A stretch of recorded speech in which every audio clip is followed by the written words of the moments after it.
विजय, आपके सामने अपनी स्वरचित कविता बोल रहा हूँ जो मैंने अपने देश भारत के लिए लिखी है, और आप उस कविता को किस नजरिए से देखते हैं वो आप पर डिपेंड करता है। तो चलिए हम बोलते हैं अपनी कविता। कोई हिंदू रहता है तो कोई मुस्लिम रहता है, अफसोस देश में इंसान कम रहता है। क्या बात। कोई हिंदू रहता है तो कोई मुस्लिम रहता है, अफसोस देश में इंसान कम रहता है। कोई दलित रहता है तो कोई सवर्ण रहता है, दुख यह है कि भारत में भारतीय कम रहता है। दुख यह है कि भारत में भारतीय कम रहता है।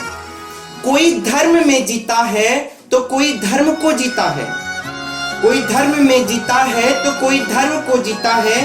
समझ नहीं आता मानव झगड़ कर क्यों जीता है। क्या बात है। वह देश पीछे कैसे पछाड़ देगा अन्य देशों को, वह देश पीछे कैसे पछाड़ देगा अन्य देशों को, जिसमें बरसों से आए दिन गृह युद्ध रहता है, जिसमें बरसों से आए दिन गृह युद्ध रहता है। नहीं अब हिंदू में राम का आदर्श रहता है, नहीं अब हिंदू में राम का आदर्श रहता है, नहीं मुस्लिम में पैगंबर का पैगाम रहता है। ये फुर्सत से समझ लें हम सब भारतीय, ये फुर्सत से समझ लें हम सब भारतीय।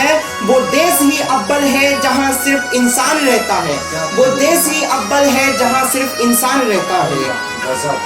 सबको हिंदू मुस्लिम सिख ईसाई का भ्रम रहता है, सबको हिंदू मुस्लिम सिख ईसाई का भ्रम रहता है। सभी मानव जाति है, सभी में एक सा रक्त बहता है। जनाब नहीं हो सकता भारत फिर से विश्व गुरु, जनाब नहीं हो सकता भारत फिर से विश्व गुरु, क्योंकि अब भारत में खुदगर्ज इंसान रहता है, क्योंकि अब भारत में खुदगर्ज इंसान रहता है।